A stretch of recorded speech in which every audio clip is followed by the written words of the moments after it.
uzaba modereta boretse abanaliste bakashabye byihora tutabizana muri iki kiganiro. Hari n'aba modereta tuzi bameze nk'abatera umwako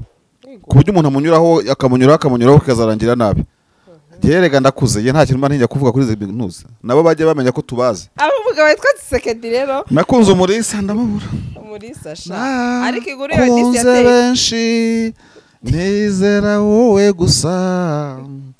humura none sha nakunze umurisa ariko rero buriya utumva ngira story ngo yazanye ibicuri warugiye kumbwira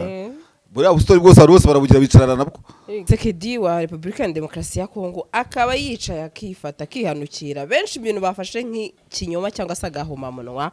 aho yabeshye ibihugu by'Iburayi katigeze ko bibonyemo iki niko nyine abantu bameze nk'abo babaho bumva ko hari agahora gahanze ariko Tshisekedi wazi ko nta gahora gahanze muri politike kandi ibyo Perezida Tshisekedi yavuze wenda akavuga ati it's okay twebwe ntabwo tuzajya muri Doha kuganira kuko twaganiye n'u Rwanda nidukemura ibyarwo M23 zabizimye. So Tshisekedi afite uburyo yemene M23 AFC nk'abantu biwe ariko yagera ahantu muri hayitebo nka ziriya akongera akayicomeka ku Rwanda. Ba mugani turi kwira twemo tubivuga Tshisekedi asa neko na leta ye nkabiyemeje kuvuga ngo tuvuga u Rwanda nabi mu mayeri yose aho tubonye okaziyo hose. Ahubwo nkibaza niba tuvuge muri zintambara zaba muri Republika ya Demokarasi ya Kongo twavuga ngo hari abapro Rwanda n'abapro DRC muri politike ngenga ntambara iri muri Kongo. Ese indi side yo itari Kongo nayo yisize insenda n'amarangi nkuko Tshisekedi avuga ati niba na brag nzayitera ariko nsebye u Rwanda. Hari gihe mu 23 yova poweringaga side ya leta muri propaganda yego sana y'ibi bintu by'amafuta bibabera ku ntambara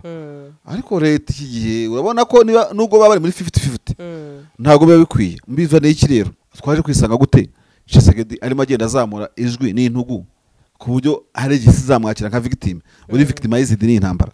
ahubwo ariwe gashoza ntambara ariko n'abaye mu 23 asukuvuga ko bariho badafite abumva impamvu barwana ku isi yose. Ese kuki bo batuje urumva yego Tshisekedi atavuze ko ntawe uvuga babona intambara arangiye nta muntu numwe ushobora kwigira ngo ni Kongwe mu ntambara ngo ntago ari Kongwe abadiplomate bagahaguruka ariko pe reka mbivuge bazantera amabuye cyarimwe M23 bafashe ngo bafata na Bukavu bagira ngo baragafashe ku buryo mutagira gusuzugura n'abantu mu bitano bashaka views gusa. Are you sure yuko abantu bashaka views? Ariko Sandrine uko ari umuntu wakuziza ubusa azi ko wakiriye muri views urumva yego suzi ko mfite channel sindabona n'umunsi n'umwe irenga n'amadolari 80 hari n'igihe ntajya yatanageza muri 70 kuko YouTube ari amategeko yayo. None hari n'undi wakubaza ngo ibyo birimo kubera urukundo ubona kujya gute ariko sereka mbaza abantu ubu twagiye mu marevolution turabana ariko tugiye guhembwa. Tshisekedi aho ngaho rero aracuza discours aragira gute abandi bakaza kuri counter attack nk'aba defensive ariko ntashaka gukora system offensive ngo nabajye bamwataka nk'ubu ngubu iriya nama yabaye bayizi iyo Tshisekedi atavuga ibi ntabwo tuba turimo tubivuga ariko ntibashobora no gukora politike ku buryo bashobora gutangira nyuma y'ukwezi k'iyo nama izaba bagatangira inama mu hoteli Buruseli bagatangira iki n'iki ufite pankarita akayitwara uwo wagize gute buri kimwe cyose. Wabonye ukuntu abantu isi yahagura ikibazo cya Palestina M23 yafashe MSLCD Goma yafashe Kongo yicamo kabiri Kabila sigana 50% isigana 50% yarangiye ite ntiyarangiye M23 nawo muragera LCD yageze kure haruta hanyu igira na vice president Ruberwa Azarias urumva ashinzwe ingabo agashingwa na politike y'indane mu gihugu sibyo yego ibi buganira za Doha ntabwo yibashe kujya Sun City. Sinzi neza ko wabwira ko nena ngo nube vice president imyaka 2 wenda ngo bimukanga agende mutaranje kubisoza. Sinzi ko niba wabwira amakenga ngo gende chef d'état major mutaranje gukemura ibibazo mu mizi ngo wenda ngabyemere ngo yumve ko ibyo bizikemura kuko umushukishije umwanya. Ariko sinzi neza niba nta bantu leta yashyiraho ikashi igashyiraho amafaranga nkuko yatwaye niba ari barwibasira niba ari bande ngo nabo bari kugenda. No na M23 na leta ishobora kuba irambagiza muri M23 LCD geraho yageze nta alliance irimo. None aba barimo kurwana uyu munsi bakomeye bakeneye alliance bakeneye nanga wahoze barwanya. Ndakubwiza ukuri urwego leta n'amafaranga ishyira muri byo bita geno cost ndi M23 FS narukubakaringa inshuro 770 ariko nanone mashara nashima u Rwanda ntagara agafuka imvugo rimwe nabyo nawe ko rwabonye ko rwasubije ubona ko u Rwanda nago ruhora muri position yo guhora rukora counter attack kuri Tshisekedi ariko Tshisekedi yakoze attack ese ko Tshisekedi yakoze attack mu nama urumva ya Global Gateway sibyo yego mwebwe mugakora u Rwanda rugakora counter attack outside ya Global Gateway Tshisekedi sibwo n'iki kubutumwa bwo butatambutse aho we yumva bukwiye ubwacu tukukaba uri ku mihanda. Uyu munsi mbazaniye inkuru nziza. Benshi baza mu Rwanda bibaza bati nihe twarara cyangwa se twamara ikiruhuko cyacu. Igisubizo nta kindi ni Rob's Meadows Villa Apartment. Iyi ni apartment iherereye hano ku kibuga cy'indege neza ndetse by'akarusho nibigusaba gukora urugendo. Tubafitiye services zitandukanye aho tubaha abashoferi ndetse dufite n'abakozi babafasha igihe muri kuri iyi apartment. By'akarusho kandi twabatekerejeho kuko hari na piscine, hari aho wicara wumva amahumbezi. Reka nkubwire ngo abafite itsinda rinini namwe twabatekerejeho duhamagare kuri no nimero 0788 93 24 14. Rob's Meadows Villa Apartment niwajura igisubizo. Reka twigire hari n'icyo watangiriyeho wenda nuko cyari kuba kirekire kuko nzi ko Marshal agifite ibitekerezo byinshi simba nshaka kunigana ijambo uyu mugabo w'umusesenguzi. Ohorore nigana ahubwo Ako se Marshal yutari nigana sana ryarahubwo oya turunganirana wapi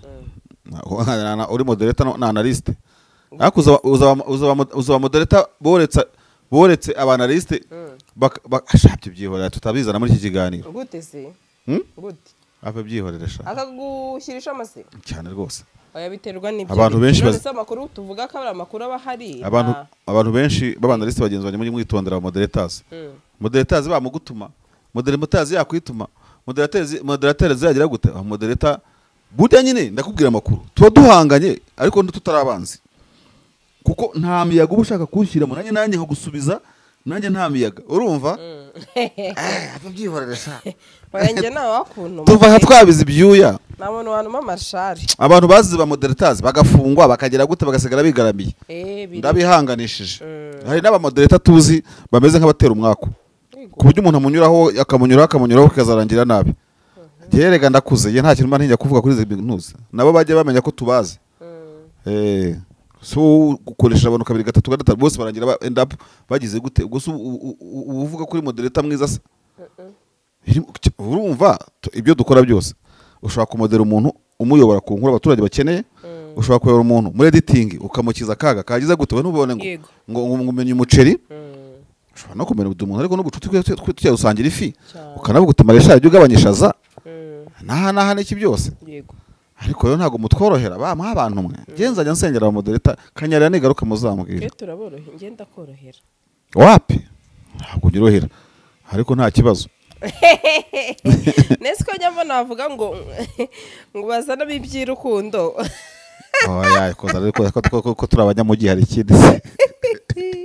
ariko abantu bazana iby'urukundo bara mama Marshal ko kagira urukundo kareka ibyo nabivamo nta rukundo Marshal agira nimukajye mwibeshya pe rukundo se wajya gukunda ugakundana naki waba ujakunda Marshaparanika abo mugabo witwa Tshisekedi rero nakunze umurisa ndamubura umurisa sha ariko iguru yo disi yateye benshi nizera wowe gusa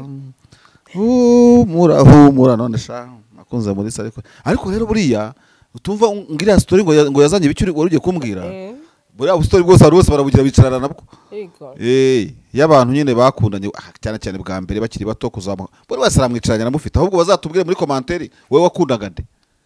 ntiyapfuye ariko ubwo we bwarakomezanyije I don't know ariko nta by'urukundo giye nkunda politique mba muri politique niyo inshimisha niyo nyanja nogamo ibindi rakaraka ntabwo nabivamo izo nduruburi z'urukundo se byo kurindagira mu rukundo nabajya mu biki ahore umugabo witwa President Tshisekedi wa Republika ya Demokarasi ya Kongo akaba yicaye akifata kihanukira benshi ibintu bafashe nk'ikinyoma cyangwa se agahomamunwa aho yabeshye ibihugu by'Uburayi katigeze agira imyitwarire gashoza nambara ku Rwanda nyamara yararahiye kumugaragara ko azarasa Kigali bidasabye kuva ku butaka bw'igihugu cye aha byari mu nama mpuzamahanga y'ubufatanye bw'umuryango w'ubumwe bw'Uburayi EU na Africa Global Gateway Forum.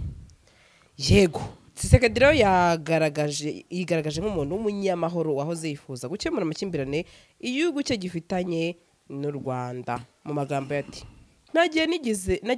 nigeze imyitwarire gashoza ntambara ku Rwanda cyangwa Uganda cyangwa undi muturanyi wacu, uyu munsi twembi twashobora guhagarika ubu bushyamirane. Aya ni amagambo Tshisekedi yavugiye i Buruseli muri iyi nama, ahabanye nayo yavugiye muri Repubulika ya Demokarasi ya Kongo. Bwana Machar, bamwe bati uyu mugabo ni kirumira habiri, abandi bati Bwana Tshisekedi hari ibintu ujya uvuga tukakubona nk'umwiyahuza, ati tukabona usa n'uri kwiyahura. Ubwo kwiyahura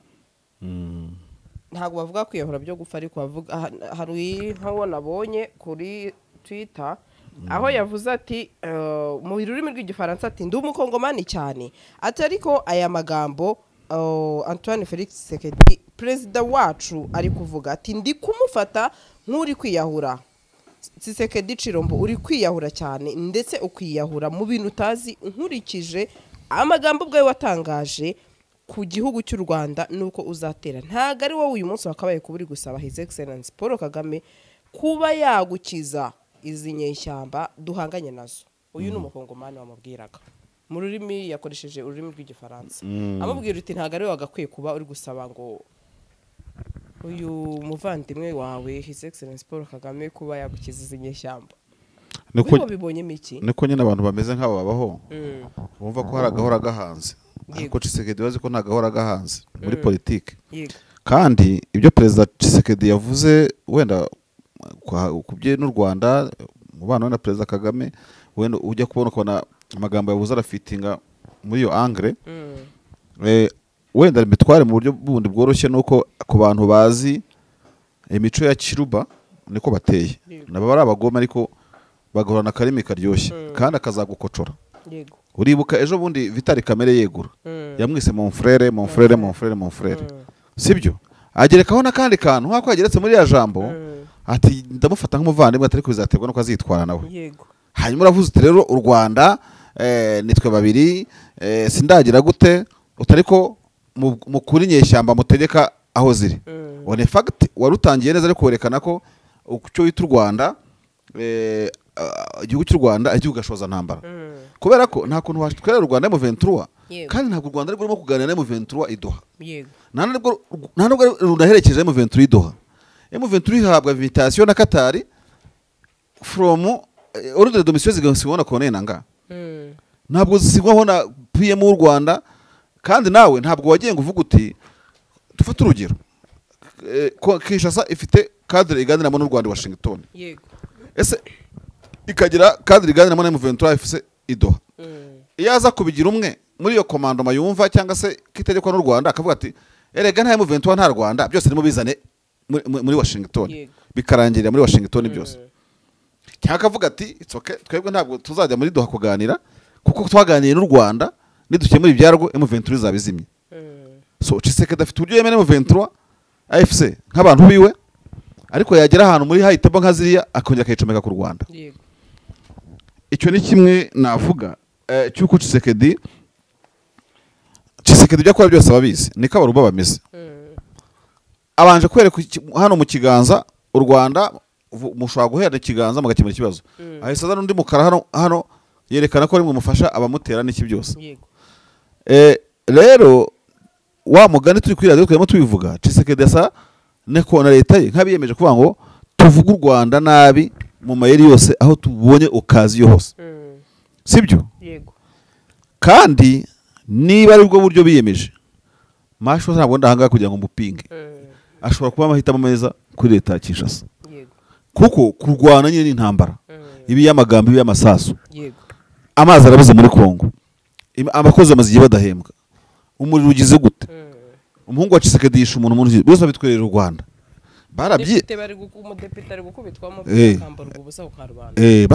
barabyiyemeje. Urumva ahubwo nkibaza niba tuvuge muri izi ntambara ziba muri Repubulika ya Demokarasi ya Kongo, twavuga ngo hari abapro Rwanda n'abapro DRC muri politike ngenga ntambara iri muri Kongo. Ese indi side yo itari Kongo nayo yisize insenda n'amarangi, nkuko Tshisekedi avuga ati niba na brag nzayitera ariko nsebye u Rwanda, ahubwo ujya kubona ukabona wenda nabibigira ngo bari mu buryo mu buryo u Rwanda rwumva ibintu mu buryo FCM yumva ibintu ndashaka kuvuga other side yo muri ibera muri Kivu yego ndakubwiza uko abo bagera bakaregeza Tshisekedi akaba ari muri vitesse muri 80 abandi bari muri 20 nkavuga ndibuka nyine hari umudamu uyu muri rone ushinzwe kurwanya ibintu bya genocide bita Nderitu umanza ari n'umunyakenya sinyamenya ngo niki ariko njye nabonaga urabona ano makonte yabasugira bande ni nabwo ari makizamuka nane macano menshi cyane bigeze kugeza aho ngabo bajugutana leta urumva barayirukansa abitwaga Barudovika Karengaye bafunze ubu ngubu b'abakongomani bandikira za Union Européenne sibyo yego rero ntabwo nzi ukuntu abantu baje kwisanga ubona leta igenda isa nkaho ibadepasa kugeza ubwo leta ibrandinga ngo Genocost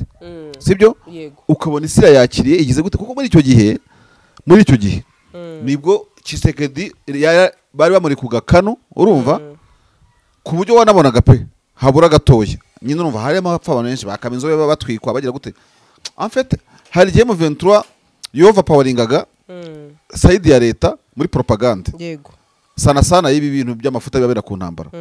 ariko leta iki gihe urabona ko nubwo baba bari muri 50-50 ntago biba bikwiye mbiva n'iki rero Tshisekedi arifata akagira gutya urumva yego ukabona niwe ushaka kwigira victime mu nama irundi ruhande rugasanga rucecetse twaje kwisanga gute Tshisekedi arimo agenda azamura ijwi n'intugu ku buryo hari igisi zamwakira nka victime uri victimized ni intambara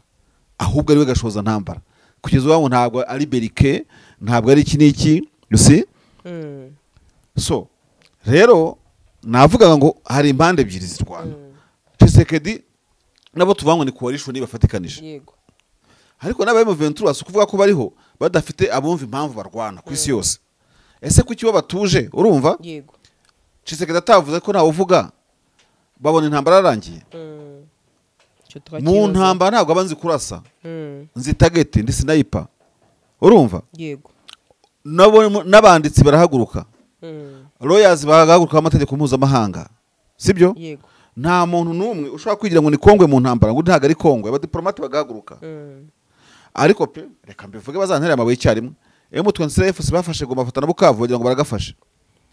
bagabanya umuvuduko abakorera ku mbuga nkoranyambaga bamwe batangira kubita abashakashatsi ba views gusa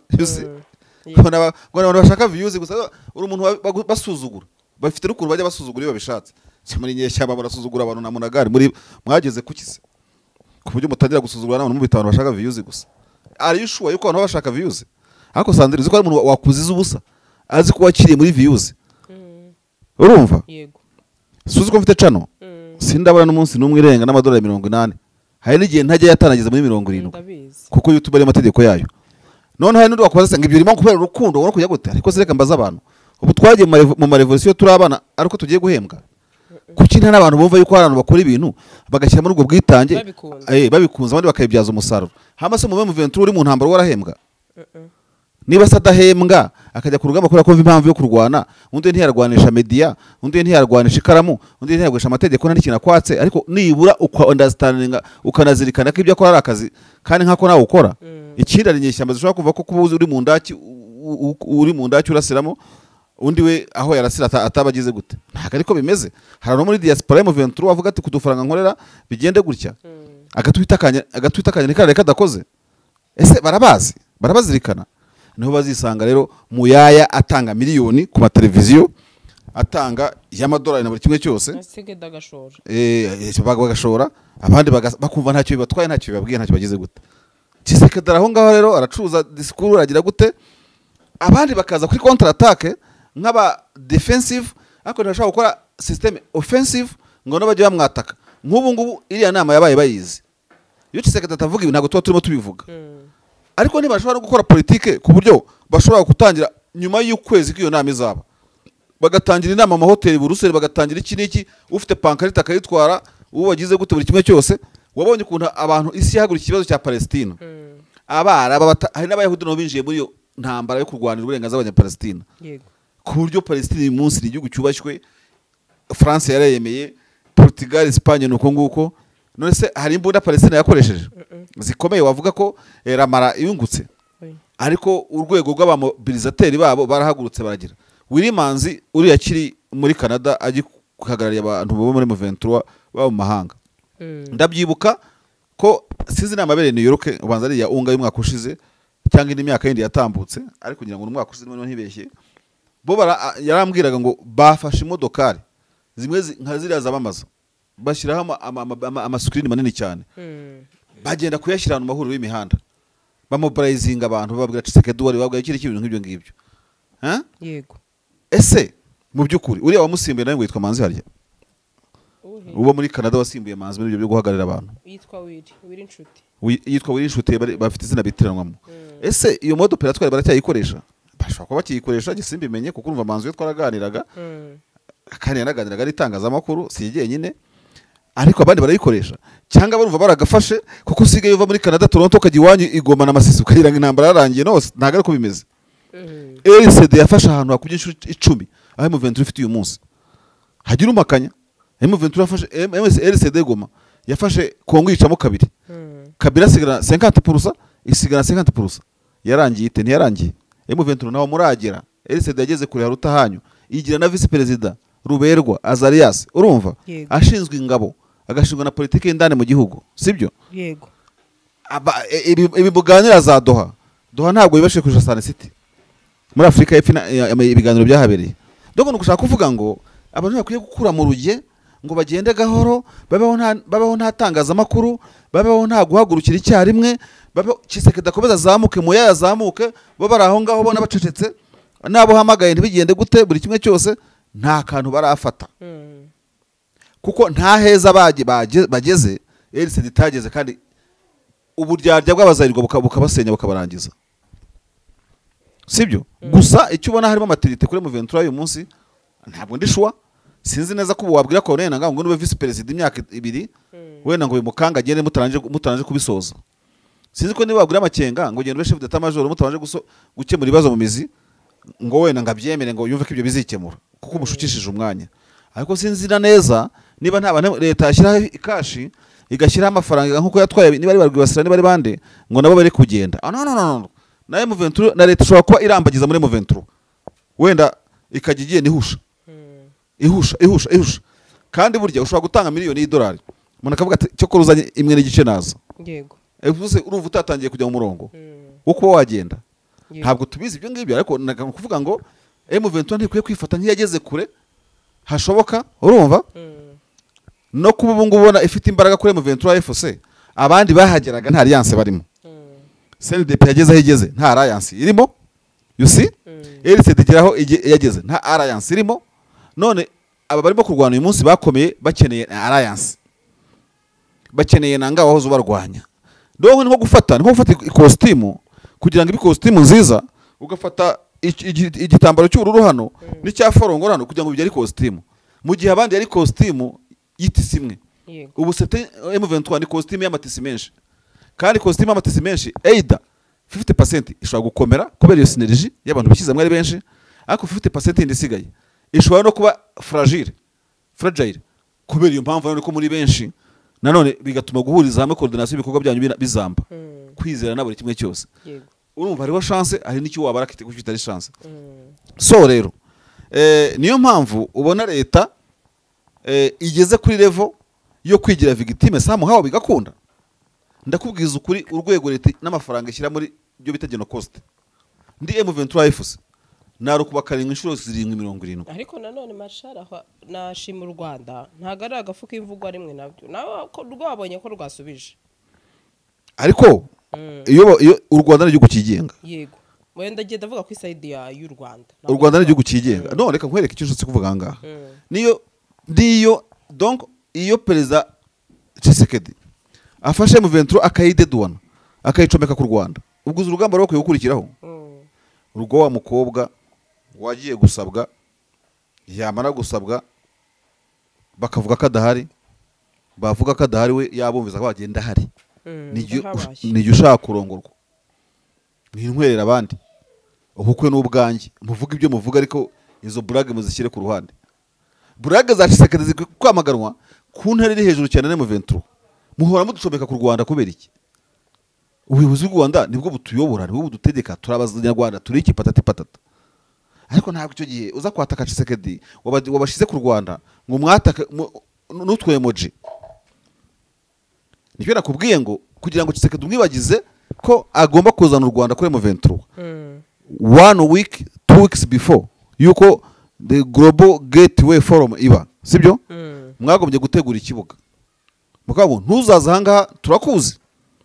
ugira gukena nibyo navugaga mu kanya nk'ubu ubuse ndimo kureba ku nkoranyambaga zabo itangazo bigeze basohora ko FCM 23 bakanyuka ryamagana Tshisekedi wongeye kubacomeka ku Rwanda ni irihe ribira nibyo nasohora itangazo. Umuntu turi kumwe Doha yongeye kwerekana ko atatwemera nk'abakongomani turimo kuganira Doha, yongera kuvuga ko dufatwa nibwo duha visa, nibwo duha tike, nibwo arimo kuganira narwo Doha gahinduka kuganira narwo muri Qatar. Seriously baracecetse barimo gupiga comment nk'izi zanjye urumva none ni gute kandi ni ikintu gikomeye cyane. So urumva nibyo nakubwiraga M23 ifite n'uburyo bwo kwidedona u Rwanda, sibyo? Kwikura kuvuga ngo dukurehe by'u Rwanda, u Rwanda rwageze ku rwabyo rurimo gutera imbere, rurimo kugira gute, sibyo? Iyo ruteguye turu du Rwanda ntago inyuni masisi, sibyo? Iyo bategura budget y'abaturage bategura miliyoni 14 ntago wongera ziri 10 ziri muri Kivu zombi. Akibyo ntago uzabibona, hari no uzashiduka yumva asa nkaho ari proud y'ibyo ngibyo. Wowe uri proud gute se?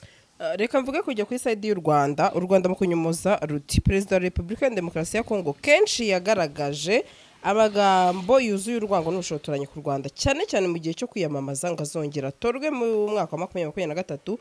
aho yise Perezida w'u Rwanda Hitireri kandi agatangaza ko azatangira intambara ku Rwanda. Ndetse ikindi u Rwanda rwagaragaje ko Tshisekedi yigeze no kwivugira ko RDC ifite drone zarasa i Kigali. Itangazo riti yanavuze ko azakorana n'abanzi b'u Rwanda kugira ngo abohore abanyarwanda. Ibiro by'umuvugizi wa guverinoma y'u Rwanda byagaragaje ko iyi myitwarire y'ubushotoranyi yagaragaye kenshi mu nama mpuzamahanga, aho Repubulika ya Demokarasi ya Kongo yakomeje gusaba ko u Rwanda rufatirwa ibihano muri Loni, ndetse abayobozi bo muri Repubulika ya Demokarasi ya Kongo ngo bakomeje gukwirakwiza urwango n'ubushotoranyi mu baturage bashinja u Rwanda buri kibazo cyose cy'igihugu cyabo. Aha bavuze wahoze ari minisitiri w'ubutabera muri Kongo Constant Mutamba yahoraga atoteza abanyarwanda n'abatutsi bo muri Kongo, hanyuma ubwo yakatirwaga igifungo azira kunyereza umutungo wa leta abishyira ku Rwanda. U Rwanda ruti Repubulika ya Demokarasi ya Kongo irimo no gutoza abana bayo urwango ku batutsi n'u Rwanda mu mashuri, ndetse igakora ubukangurambaga bwo guharabika u Rwanda hirya no hino ku isi. Abanyarwanda bamwe bafunzwe bakorerwa iyicarubozo muri gereza z'Kinshasa, kandi nibura 2 bapfuye bari mu buroko. Yego banagaragaza ko Repubulika ya Demokarasi ya Kongo yanahagaritse indege za gisivile zivuye mu Rwanda gukoresha ikirere cyayo. Ndumva ni ibintu byinshi u Rwanda narwo ntagara gafuka imvuga rimwe nkuko nabikubwiraga, narwo rwahagaze ruti ibi ngibi Felix Tshisekedi ari kwivugisha muri iyi nama agaragaza ko ari intama, ati ntago ari byo turabyamaganye. Yego nibyo ndabona ari bisobanuro bishya leta y'u Rwanda. Hana kantu u Rwanda rwashiramo giye ndamutse ndi rwo kuko ntari rwo urumva nanja nkora mu buryo buri offensive, nanjye nkabanza ngatera intuze ibiti mu gihuru. Yego urumva kuri Tshisekedi niba bikorwa mu buryo bw'undi ntazi birashoboka, ariko niba ari ubwo tuzi duhura nabwo kuri imihanda ubona ko u Rwanda nagwo ruhora muri position yo guhora rukora counter attack kuri Tshisekedi. Ariko Tshisekedi yakoze attack. Ese ko Tshisekedi yakoreye attack mu nama urumva ya Global Gateway, sibyo? Yego mwebwe mugakora u Rwanda rugakora counter attack outside ya Global Gateway. Tshisekedi sibwo n'iki kubutumwa bwo butatambutse aho we yumva bukwiye ubwacu tukukaba uri ku mihanda. U Rwanda rwagiye rukongeza Tshisekedi narwo nakubwiye mu kanya ngo hariho campaign ya Genocost,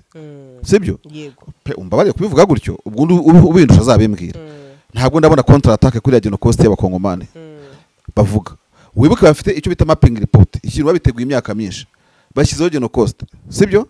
Nta kibazo, reka mvuge ngo nta wicaye ngo abyemere, ariko si imbaraga bo bakoresha kubibrandinga aho bicaye hose. Twebwe nizo dukoresha. Ese ko Tshisekedi yagiye yeteguye disikuru ye agashyiramo n'utwo tumaniyeri, u Rwanda rwo rwarabiteganyije no gushyiramo maniyeri reka tuvuge nk'u Rwanda nk'ubu ngubu simbizi buri gihugu kigira diplomasi yarwo ariko reka mbicishe make mvuge ngo kuki u Rwanda rwo rutajya rujegeza Kongo ngo Kongo ize yisobanura imwe na rimwe Kongo ikaba ari ijegeza u Rwanda rukaza rwisobanura ibi tubivuze imyaka 4 twabivuze ku gihe bya Vincent Biruta akiri Minisitiri w'Ububanyi n'Amahanga yego urumva twabiganiriye ku ingeri nyinshi yewe hari umugabo bita Ambasaderi Mutaboba sinjamenya agiye kugira sinjamenya agiye ku misquoting umuntu nigeze kuva nari kuri FM mu kiganiro Face of the Nation ngikoramo urumva ko nibuka n'igihe na timing yego ntabwo nawe asa nubona ibintu muri buryo bwo kubivuga just ikintu cy'u Rwanda kubembereza DRC urumva yego hanyuma era amataza kubyara amavuta habakoze uyu mugabo Ministre Olivier Nduhungirehe Nduhungirehe araza kugeza uyu munsi ubona ko byabaye ngombwa sibyo Nduhungirehe arakujegeza ariko akakujegereza muri contre attaque nta kujegereza muri attaque icyo bita diplomacy defensive na diplomacy offensive already the Congo yimitse diplomacy offensive iragutera akagutera muri global network n'ikindi gateway akagutera muri unga akaguterera muri UN Security sinjya nibaza izi ndama zira muri UN Security Council ese akenshi iyo zigiye kwiga kuri Kongo wenda zasabwe nande zagize gute yego bazambarire nshatse nanjye nabikora imibare iziba kuri invitation y'u Rwanda ni zingahe zamagana Kongo cyangwa iteka ari Kongo ibateye agatoki u Rwanda cyo kwa rugatsindira muri contre attaque urumva ni nkuko mwakina umukino gutya turi muri futu yego